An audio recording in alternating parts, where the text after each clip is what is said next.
병가는 30일이 기준입니다. 30일만 주고 그 이후로 연장할 거면 병휴직을 신청해야 되는데 좀 걱정이 됐어요. 왜냐면 급여도 줄고 그리고 제 커리어도 이제 조금 문제가 되고 30일 플러스 한 해 남은 연차 한 20일 정도를 몽땅 소진해서 지금 이달 말까지 연차를 다 쓰고 다음 달 초부터는 그냥 복귀해야 하는 상황입니다. 여수 MBC 특별기획 라디오 다큐멘터리 지방 난임 부부 지원 프로젝트 15%의 이야기 2부 시간의 벽.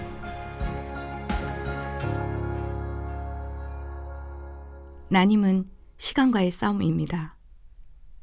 생리학적 나이가 많을수록 가입력이 떨어진다는 연구 결과들이 고령 난임 부부들을 초조하게 합니다. 시험관 시술을 9번 시도한 전남 나주에 사는 89년생의 사례자. 가입력 검사 중 하나인 난소기능 검사 결과가 실제 나이보다 10살이 더 많게 나왔지만 임신 시도를 멈출 수는 없습니다. 나이가 중요하다. 실제 나이가 중요하다고 하는데 일단은 그 AMH라고 난소 나이 있잖아요. 난소 나이를 측정했을 때는 한 10살 정도 많게는 나왔어요. 보통 자기 나이보다 적게 나오는 경우는 없기는 한데 몇 살 정도 많으면 그래도 그렇게 충격은 아닌데 40 넘게 나오니까 너무 좀 놀라기도 했고 오래 하거나 힘들 거라고는 생각을 못했어요. 한 뭐 두세 번 하면 되겠지. 근데 다른 분들도 아마 마찬가지일 거예요.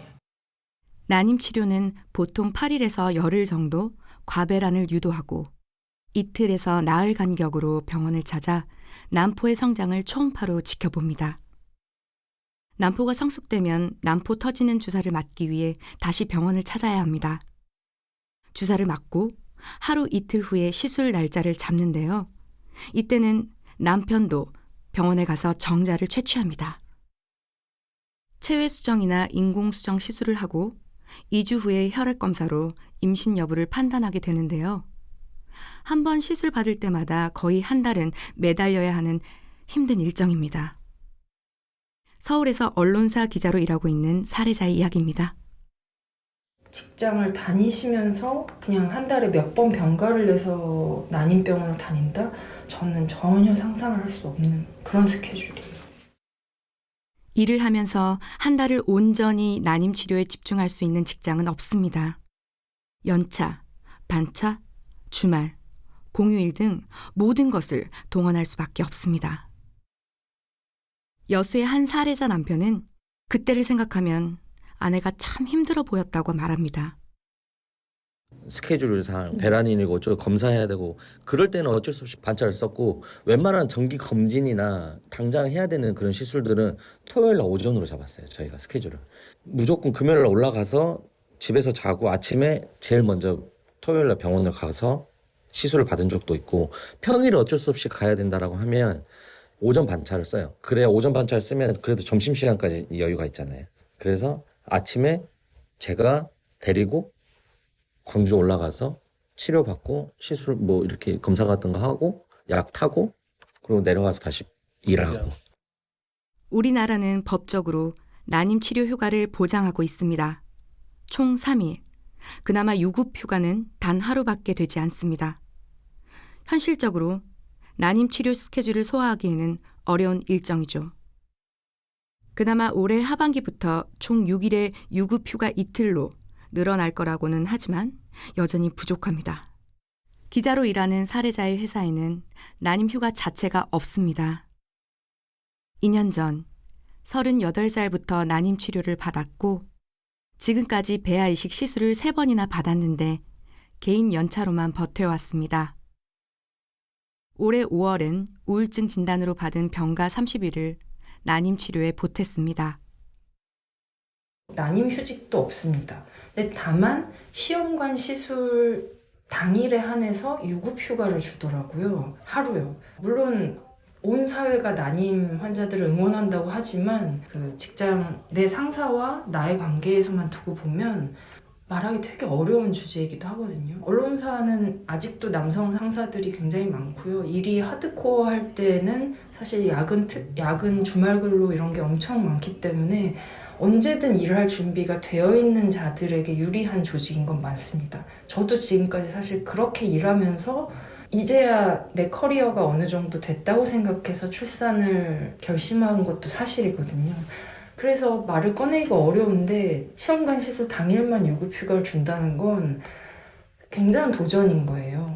제가 이제 난임 시술 받았던 지난 1년 동안 그냥 개인 연차를 쓰면서 버텼죠. 이제 고차수 환자가 되고 이제 심리적인 고통이 너무 커지면서 병가를 쓴 거예요. 그런데 이 병가도 난임으로 인한 병가가 아닙니다. 우울증 진단서를 끊고 받은 병가고요. 병가는 30일이 기준입니다. 30일만 주고 그 이후로 연장할 거면 병휴직을 신청해야 되는데 걱정이 됐어요. 왜냐하면 급여도 줄고 그리고 제 커리어도 이제 조금 문제가 되고 그래서 30일 플러스 한 해 남은 연차 한 20일 정도를 몽땅 소진해서 지금 이달 말까지 연차를 다 쓰고 다음 달 초부터는 그냥 복귀해야 하는 상황입니다. 난임 치료를 받는 여성이 직장에서 난임 휴가를 찾기도 어렵지만 배우자의 난임 휴가는 더더욱 찾아보기 어렵습니다. 난임 치료 끝에 겨우 임신에 성공했지만 8주 만에 유산을 해 아이를 떠나보내야 했을 때도 남편은 아내를 집에 두고 출근을 해야 했습니다. 여수 국가산단 내 대기업에서 일하는 남편의 이야기입니다. 사실 저희 회사는 거의 대부분이 남자 직원이어가지고 좀 그런 제도는 좀 잘 모르는데 없는 걸로 알고 있어요. 단순하게 난임 휴가? 그런 건 확실히 없는 것 같아요. 그런 제도 자체가. 병원 가서 심장이 멈췄다는 소식을 듣고 이제 밤 출근이었는데 계속 울고 저도 같이 울고 계속 같이 있다가 그날 제가 어쩔 수 없이 출근을 했어요. 그러니까 휴가자도 아예 안 구해주고 이래서 그날 좀 저녁에 좀 미안했죠. 마음이. 이름만 대면 다 아는 언론사도 그리고 대기업에도 난임 휴직 제도는 유명무실합니다. 인력이 부족한 중소기업이나 자영업자들의 상황은 더 어렵습니다. 결국 임신 준비와 일을 병행할 수 없어 일을 그만두는 경우도 적지 않습니다.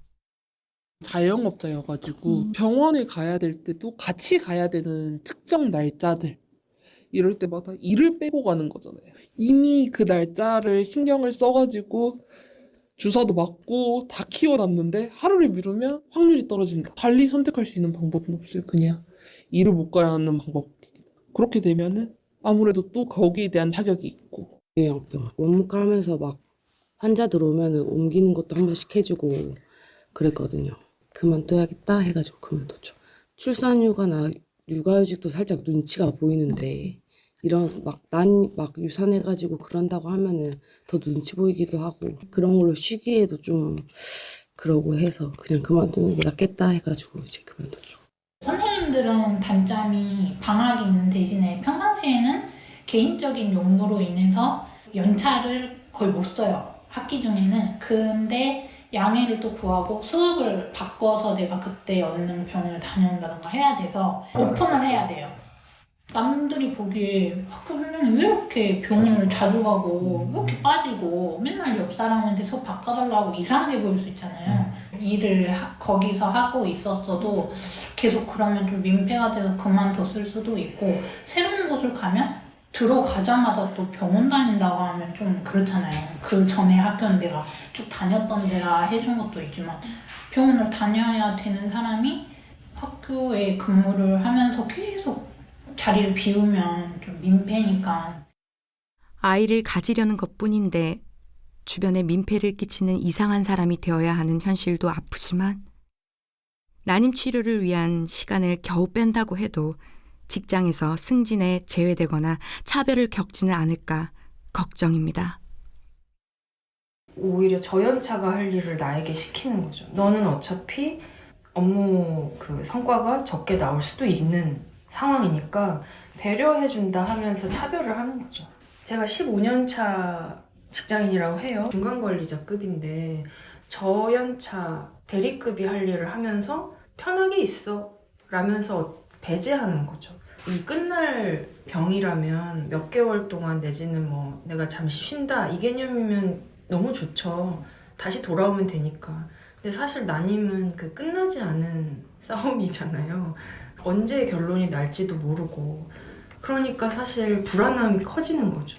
어떤 분위기가 있었냐면 육아휴직에서 복직을 한 사람들은 놀다 왔다라고 생각을 하는 거예요. 애를 키우고 애를 돌보고 고생했다 애썼다 이게 아니라 2년 동안 푹 쉬었어? 그래 그러면 이제 와서 일해야지. 그동안 너 없이 우리가 일을 했으니까 너 이런 거 다 해. 다 몰아주는 거예요. 청원휴직 형식으로 썼었거든요. 그때는 진단서부터 해가지고 제반 서류들을 해서 회사에 인사과에 올려서 회사에서 승인이 나야 청원휴직이 나는데 와이프는 그것조차도 알리기가 싫었던 것 같아요. 집단 따돌림 막 이런 것들. 직급은 저희 와이프가 더 높은 거죠. 그러니까 직급을 인정을 안 해주는 거예요. 난임 부부가 아이를 갖기 위한 충분한 시간을 만들어주는 것과 동시에 필요한 건 별일 없이 일터로 돌아가는 것. 돌아간 일터에서 불이익을 받지 않는다는 확신입니다. 이 난임 휴가가 당연한 권리이고 난임 휴가를 갔다 오더라도 어떤 불이익이 없다거나 그런 거에 대한 확신이 있지 않으면 아마 계속 숨은 난임 환자들은 있을 겁니다. 난임 휴가를 쓰고 오더라도 그 일자리 내지는 그 보직 내지는 그 역할에 대해서 차별받지 않는 그 문화를 만드는 거는 또 다른 또 과제인 거죠. 회사에서도 쉽게 확 이거를 새로 만들거나 하려면 어느 정도 시나 이제 정책적으로 이게 바뀌어야지 확실히 밀어주는 것도 있거든요. 그러니까 좀 그런 것도 이제 필요한 중 이게 단순하게 회사 개인적으로 이렇게 해주는 좀 어려우니까 그래서 뭐 여수시나 이런 데서 이렇게 뭐 해라 분위기를 형성해주면 자 저희 회사 안에서도 목소리를 내기도 쉽고 좀 그런 것 같아요. 쉬고 돌아온 휴가자라는 이미지를 바꾸기 위해 요즘은 육아휴직을 육아 몰입기로 바꿔 부르는 사람들이 생겨나고 있습니다. 난임이라는 부정적인 어감의 단어와 휴식 개념의 휴가휴직, 사회적 인식 개선을 하기 위해서 난임휴가와 난임휴직이라는 이름을 바꾸는 것도 필요하다고 말합니다. 휴가 이름이 난임휴가라는 게 싫은 것 같아요. 솔직히 난임이라고 말하기도 좀 그러잖아요. 회사 다니면은 소문 다 나고 이제 난임이래 막 이러잖아요. 다른 이름이었으면 더 사람도 휴가 내기 좋을 것 같은데 난임이라는 이름이 아니었으면 좋겠어요. 21대 국회에 이어 22대 국회에서도 난임치료 휴가를 포함한 남녀 고용평등법 개정 논의는 이어지고 있지만 답보 상태입니다. 2000년대 초반부터 난임 관련 제도 개선에 목소리를 내어오고 있는 사단법인 한국난임가족연합회 김명희 회장의 얘기입니다.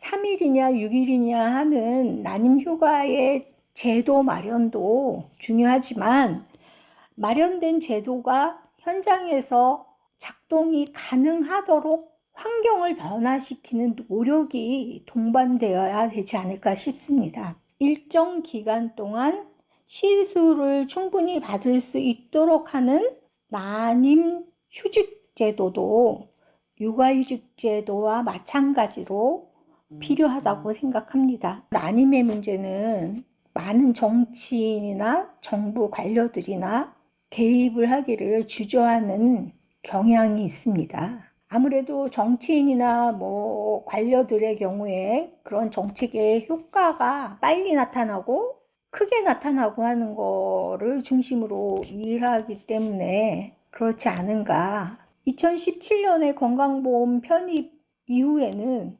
건강보험 해줬는데 시험관하기 시술을 20번이나 하게 해줬는데 뭘 더 해달라는 거야 하는 태도를 보이는 관련자들이 참으로 많습니다. 의학적인 문제뿐만 아니라 사회적인 문제입니다. 난임 치료에 시간은 필수입니다. 배란을 유도하는 주사제와 질정은 시간을 맞춰야 하고 난포가 자라나는 시간에 맞춰 수정을 준비해야 합니다. 시술을 하고 임신을 확인하는 시간이 있어야 하고요. 실패하면 몸을 회복해야 하는 시간이 필요합니다. 더군다나 난임 치료에 이름난 병원 대기 시간은 기본이 한두 시간입니다. 시여성의학연구소 서울역 난임센터 조은혜 교수입니다. 시험관 시술 기준으로 이제 과배란부터 채취까지 정부 지원 입장에서는 신선 차수라고 하는데 차수당 한 4에서 5일 정도 진료 내원이 필요하고요.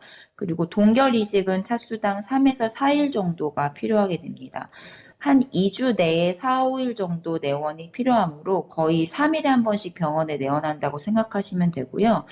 근데 이것은 정말 시술만을 위한 내원일이고 또 시술이 잘 됐는지 결과를 들으러 오시는 또 진료가 또 필요할 수 있고요.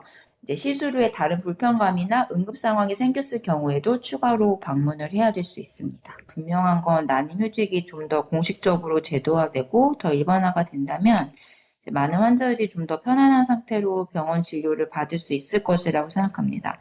성공률과 관계없이 많은 난임 부부들이 더 제도화된 환경에서 치료를 받도록 그런 제도화 인식을 개선하는 것은 사회가 할 일이라고 생각합니다. 또 실제 난임 휴가를 부여한 사업장들은 그렇게 많지 않고 여전히 병원 진료를 보는 것에 어려움을 느끼는 환자들이 많은 것이 현실입니다.